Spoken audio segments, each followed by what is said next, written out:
What is up, Sooner Nation? Welcome back to the Sooner Surge, a podcast that tells it like it is. Here today to talk about Sooner hoops. Wasn't pretty, guys. OU goes to Alabama, first true road test of the season, and first SEC conference game in the history of its program, and it's one that Sooner fans and Sooner players would like to forget. A 28-point shellacking at the hands of Alabama, 107-79 in a game where OU flat out could not stop penetration from Alabama and could not rebound when Alabama did miss. Bad defense, bad effort on the glass, and that was the end and the doom all for the Sooners, guys. And I know the next game you got an A&M team who's number one in the nation in offensive rebounding, number one. So they better fix something. Yeah, Jerm, I mean, you speak of the rebounds, 58-29. Doubled up. Yeah. And then offensive rebounds, 28 rebounds by Alabama, 11 for OU on the offensive glass. They got a lot to get cleaned up on that part of it before Wednesday night when A&M rolls into town. I don't think anybody expected OU to go to Alabama and win. That's not it. It's the way they lost. And this is and the thing is, you can say all you want about Porter Moser when the Big 12 play in conference wasn't good. But you know what he was pretty good at was against SEC teams in those years. But then you get into SEC conference and they just get totally walloped. And the SEC is going to be a brutal conference this year.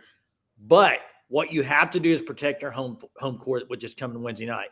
You got to flush this as quick as possible because you can't dwell on it. It was a bad performance all around. And now I do think there are some things you could look at this game and say, a little bit concerning besides the rebounding. The other one would be, and I think it kind of goes along with rebounding, I love the three-guard lineup. I absolutely love it. But against some teams in the SEC, I don't know how well you'll be able to use it. Now, I know they're probably not going to go away from it because they love that lineup. But if you're doing that lineup, you got to be really good offensively with it because I think you're going to give up some rebounding on it. So, yeah. Oklahoma, they got out-athlete, they got out-coached, they got out-schemed, they got outplayed. Name it, that's what happened to Oklahoma. That's what went wrong. They didn't do anything wrong. The only two players that I think played a decent game were Sam Godwin and Jalen Moore, but who even cares? Because Oklahoma, Jeremy, you said it, they got beat by almost 30 points on the road, and no one expected this, but they didn't shoot the ball well, and you could kind of see it in the start of the game whenever Oklahoma, they missed some easy shots around the rim that we see Jeremiah Fears normally make, Kobe Elvis make, and then they were constantly, Jeremy, as you said, getting drove downhill by Mark Sears for the dump-offs, for the dunks to the big man. Why Oklahoma never tried a zone to me makes no sense because I know this is what we were talking about during the game. You got to be able to stop they're driving downhill. You need to make them shoot threes. They are not a very good three-point shooting team. Alabama, okay, they shot three solidly against you, but Oklahoma, it's like if the three-guard lineup does not work, what this showed me is that Porter Moser and Oklahoma, they have no idea, no answer on what to do. It's like they're lost if the three guards aren't having success. And to me, why is it like that? I don't know, but that's not how it should be. Well, it's a catch-20. It's a catch-22 on defense because Bama does have really good shooters. Bama's really good. Yeah. From the outside. They're a good shooting team. But when they score almost 50 and a half and you can't stop the penetration at that point, I would have liked to have seen them switch it up a little bit. You didn't lose this game on the offensive end. Kobe Elvis, I thought, played pretty good running the point some. Look, Fears came back after Moser sat him for about 6.5 minutes, which, honestly, I wasn't a fan of. He's a lottery pick. Yeah, he didn't block out once, and maybe he got beat on defense once or took a shot that Moser didn't like. I don't know. I don't know why Moser did that. It's really not here to talk about it, but he came in. He was able to get a step-back game going. But, again, OU scores 79. It was the lack of defense that lost them this game. It just got, like you said, it's almost like a snowball rolling downhill. That's what it was, and OU could not thwart it. They could not thwart Alabama attack. It just kept coming at them. They had no answer for it. And they've got, to me, part of that was the dog mentality. OU didn't play with much of it today. They were getting beat to the ball. I don't really have anything else to say on that. OU could use one or two more guys athletically in a game like this that they just don't have right now. Well, I mean, Fears, you mentioned after he got pulled, he ended up with 16 points. I mean, if you would have told me after his start that he would end up with 16, he played really good the last, 11 minutes 11. or whatever. Yeah. So that's positive because maybe that builds into the next game. He's flushed it the start because he had some good looks, just missed them. But you know what? He's very young. I mean, it's going to happen. First road game. You're going to have troubles like this in the SEC. This team will have games like this, I think, this year. But I'm sticking with I think they get 9 wins in the SEC. I'm sticking with it, 9-9. Now, I know a lot of people are already jumping off and saying 6 wins or 7 wins. I'm sticking at 9-9. I think there's going to be games that this guard lineup is going to be a benefit for them. Now, what you have to look at, I think probably the most glaring thing with this team is Jalen Moore has been playing great all year. He played really good again today. But they are hurting big man-wise. And Godwin scored some points today. I just think when you get into a team that has these type of dudes like Alabama has, you can go down the list. Tennessee, I mean, there's some teams that have some guys that I don't think it's great matchups for Oklahoma. I mean, you can play Wagoo. I think your liability there a little bit when they played Godwin and Northweather some together today, and you're at a pretty big liability on defense that way.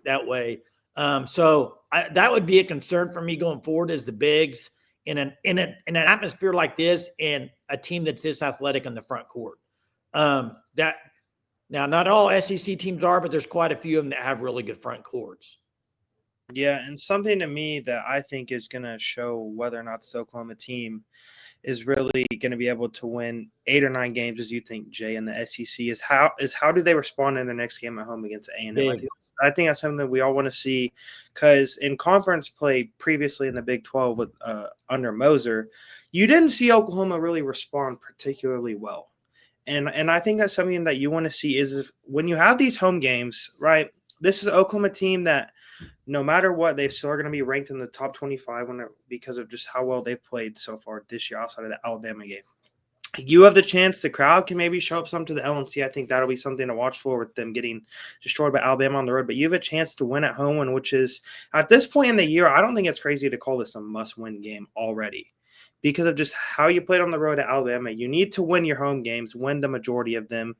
Control what you can control and respond well. And Jason, as you talked about the play, Jeremiah Fears, he's going to have to be the guy that leads this team. This team is going to go as Jeremiah Fears goes. You don't see guys that are top 10 projected picks play a lot at Oklahoma. So he's going to, at points this year, maybe even in the next home game at times, put the team on his back and make the plays when they need it most. Yeah, and guys, I mean, would be absolutely huge to get Jadon Jones and Jeff Nwanko back on this roster where you don't have to play a Northweather as much. And guys, frankly, Goodine is unplayable in a game like this because he could not defend anyone. He could not keep anyone in front of him. He's a great shooter, and you really need him on the floor offensively at times because he can extend the floor. But on defense, he's got to be better. He's got to be better. Yeah, he does. And Jackson, you mentioned it, how they respond. I think you're right. It's 100% correct. The trajectory of the season, look over the next 4 games, okay? You get Texas A&M at home. If you win Texas A&M game, then you go to Georgia. I think everybody says that's a game you can win at Georgia, okay? Then you come back home and you get Texas and South Carolina. All those are games that OU can definitely win.